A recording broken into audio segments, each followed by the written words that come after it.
right, welcome to a new edition of What the Flick. I'm Cenk Uygur. Look at this, Chrissy Lemire with me from Associated Press. Hi.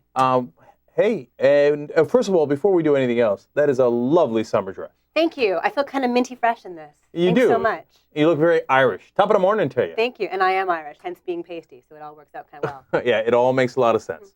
I'm feeling a little Irish, not spring, Irish summer. Okay. Okay, to think about it, that's a new brand. All right, now what we're going to do is we're going to review Salt. Look, let me start by saying, before you even introduce the movie, I had very low expectations for this. Why is that?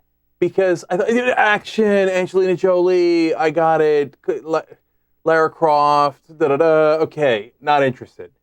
But it might be a little surprising, or it might not. So, what's it about? Okay, so Angelina Jolie is Salt. The ads are out there saying, who is Salt? Angelina Jolie is Evelyn Salt, the CIA officer. One day, this Russian defector comes into their office, walks right in, totally routine interrogation, and says, okay, there is this Russian sleeper cell in the U.S. These little kids who've been trained since birth to be badass little Russian spies. One of them is going to kill the Russian president in New York. Her name is Evelyn Salt. What's it?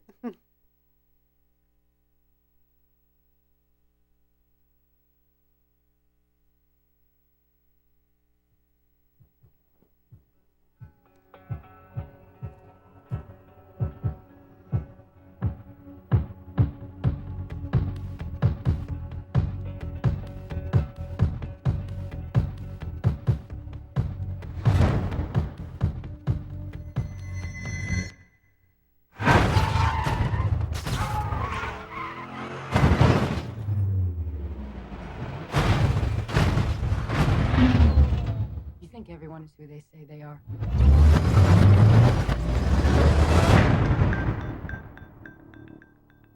You got a walk-in. A defector.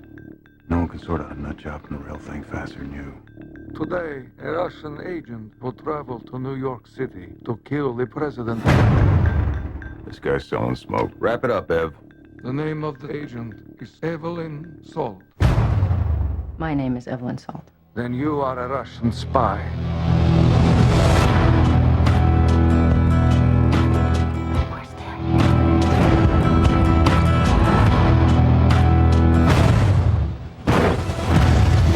You have any idea who this woman is? What she's done for this country? Protocol is clear. We bring her in or we bring her down. There she is. I'm innocent! Somebody is setting me up! Just let me find my husband!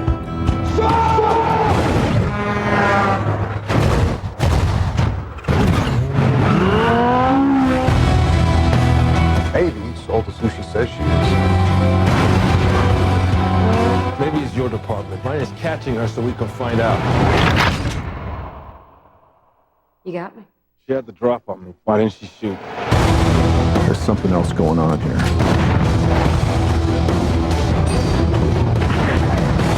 She was telling the truth. All hell's about to break loose.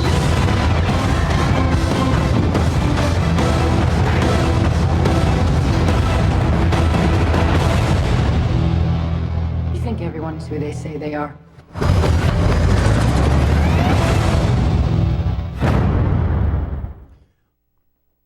I'm Evelyn Salt. You're Evelyn Salt. Then you are a Russian spy. It's the prosthetics and the dark hair. You had me totally fooled. Could you imagine? And it's Angelina Jolie. And we start making out with each other. It'd be very, very hot. Yes. People would watch that movie. Yes, that's true. That's definitely true. All right, look, here's the thing. I thought going in, it's going to be a silly action movie, like I told you. And yes, there are definitely parts that are silly. Here are the things I can lose forever from movies, okay? One, dropping from one car to another car, moving car. Not just cars. 18-wheelers. Yes. And then other things from 20 feet and then going, okay, and then getting back up and then doing it again. Okay. Just make it a little more realistic, just a little more realistic. Point number 2 I can lose, and you saw it in the trailer, stepping on the wall and then hitting someone. That's called parkour. I know, There's a word for it, and it's kind of badass. No, it was in the beginning, and I loved it in Kick-Ass, and I liked it in a couple of things, but now no one can hit anyone in an action movie without first stepping on a wall. Okay. Okay. Momentum. Right. Mm. And as soon as they're going on the wall, you should be kind of expecting me like, oh, here they come. Well, sick to them, punch back. But nobody ever thinks of that. They're like, whoa, he went on the wall. I didn't see that coming. Number 3 thing that you could lose in a movie forever. They shoot at each other 100 times. They all both run out of bullets at the same exact time, throw the guns and start wrestling. Okay? Now, look, one of you save a bullet, for Christ's sake. Okay? Have a clip in your pocket. Right. Something extra. So when the other guy runs out of bullets, you got one left. Okay? I'm trying to think for you, right? Screenwriting techniques. Yeah, just put a couple of thoughts behind it. Know why? They got to wrestle, right? Yeah. But then that leads to point number 2, right? In terms of what I thought were the flaws in the movie. So Angelina Jolie, I thought from time to time looked kind of meek and you know, like she's a regular person. And then other times she looks superhuman. Like in the beginning, she's running and she's got the backpack on and she's out of breath. And you're like, is she going to make it? Is she all right? And then she's like, and like on the thing, on the truck, and then this, and then that. And I can't keep up. And I couldn't quite tell who she was trying to be. Did I see that wrong? Well, they're all tricks meant to fool us, right? Mhm. And we're going to have a little spoiler alert discussion here later on, so we'll get to some of that stuff. But I think repeatedly they're trying to, confuse us, throw us off. Who is she? She does some good deed, does some bad deeds, whatever. She should be dead multiple times in this movie, right? Of course, right? I mean, of course. she jumps from a moving subway onto a platform in New York and like rolls and just gets up and starts running. I mean, she's running like barefoot through the snow in like soaked, wet clothing, and she should be dead from hypothermia. I mean, she should be dead repeatedly. And I know you have to suspend a lot of disbelief in a big summer action movie, but even for like fun, wild summer escapism, it's ludicrous, right? Beyond that, though, there's not a shred of humanity in her character. And I'm guessing that's intended, again, to throw us off. So we don't really know who she is until the very end. But to know, even like the slightest way, how does she feel about what happens to her husband? How does she feel about killing all these people? Like, she causes massive death and destruction. In slow motion, the grenades getting thrown down the stairwell and her hair blows back in slow motion. There's never any kind of inkling as to what's happening to her internally. Yeah. And that will make it a lot better as far as us connecting with her. Otherwise, she's a killing machine, and that's it. Right. Now, the flip side, and you might have gotten the sense that I actually kind of enjoyed this movie in some ways. The flip side is she's a pretty good killing machine. Okay? Yeah. And some of the scenes were pretty badass, right? Now, look, I told you all the regular stuff, but then the stuff where, she's throwing the grenades into the plane, the scene I'm talking about, and then the final kill she does without giving away what it is, I thought was super badass. That was very clever. Okay, and what I like in an action movie is like this feeling, and which is why the Bourne movies are so great. Like, oh no, he's coming, or in this case, she's coming. Mm-hmm.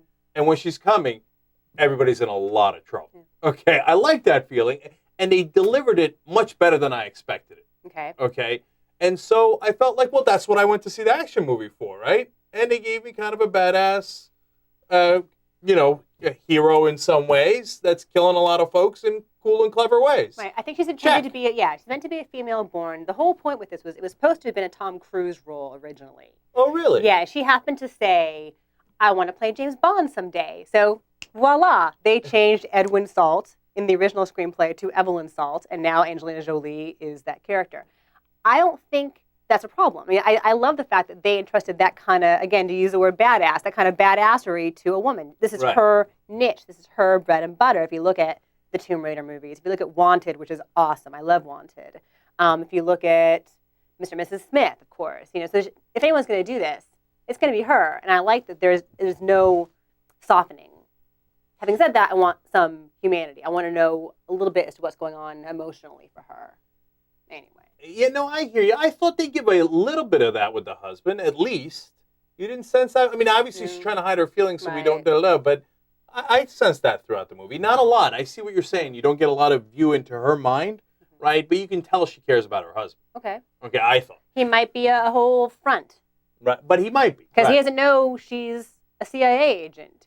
He's the world's leading arachnologist, by the way. He's busy looking at his spiders, and the spiders become crucial to one of her many crazy kills. Right. No, that was clever. Look, no, okay, so ridiculous and clever, of course. Okay. But the whole premise has to be ridiculous to some degree. But finally, I thought the whole idea of sleeper cells from the Russians, etc., and the Cold War is over, but these guys are still going, right? I thought that was pretty cool. I thought as far as premises go, That wasn't a bad premise. And it happens to be a little timely. Like they happen to luck Right. out and get some. It may seem archaic otherwise. It happened to become timely all of a sudden. No, the minute I walked in, I'm like, did they know about Anna Chapman and all the Russian spies? When that news broke about the so-called Russian sleeper cell spies in the U.S., the people who made Salt must have been like, Yes. cha-ching! Yeah. Like, to the point that I thought, wait, there's some chance they paid the FBI to go arrest those people now. Because remember, those guys have been in the U.S. for 10 years, and we've been tracking them for 10 years. And the FBI arrested them now. Look, big money does a lot of things. I was like, should I call Alex Jones? Get a conspiracy going on this one? It's almost like a Happy Meal tie-in if you think about it. It's Right. getting a little toy surprise. No, it moves really well. Philip Noyce directed it. He did a couple of the Tom Clancy movies. He did Patriot Games and Clear and Present Danger. Cinematographer is Robert Elswit, who shot There Will Be Blood and won an Oscar for that. So it looks really great. It moves really well. It's kind of muscular, propulsive. It's just so over-the-top ridiculous. I couldn't go with it. And what'd you give it? 5.5. Okay, but that's not that bad for Christy. That's a pretty good score. That's a pretty solid score. So you get a sense that, hey, look, we got some action here, right? And there's some beef for this. I janked it up, of course, as usual. Thanks. And I was ready to give it a 7.5, but there's a little problem with the end, which we're going to do in the spoiler alert. And so I knocked it down to a 7.1. Okay? Am I not merciful? I thought that was fair and reasonable. That's very fair. Also, Liev Schreiber is really good in this. Liev Schreiber is great in everything. I think he's totally underappreciated. He's always a very solid supporting actor. I think he should be a superstar, and he's not. Right. He can act. And by the way, so you get a sense of how I think about the 7.5 is that for an action movie, it's going to be ridiculous, right? So I almost can't give it above a 7.5 because of all the jumping off the subway and rolling. I'd love an action movie where they jump off the subway, they roll, and then they go like this, and then the movie's over because she cracked her skull, obviously, right? But anyway, so It's a short film. right. So having said that, a 7.1 is a pretty solid score if you're looking for an action movie and you want something a little badass and a decent premise. So now combined, our average is 6.3. Christy being tough, me being soft, 6.3 is just about right, probably. I think you're fair. I think 7.1 is actually a very fair score. I will not dispute you on that. All right.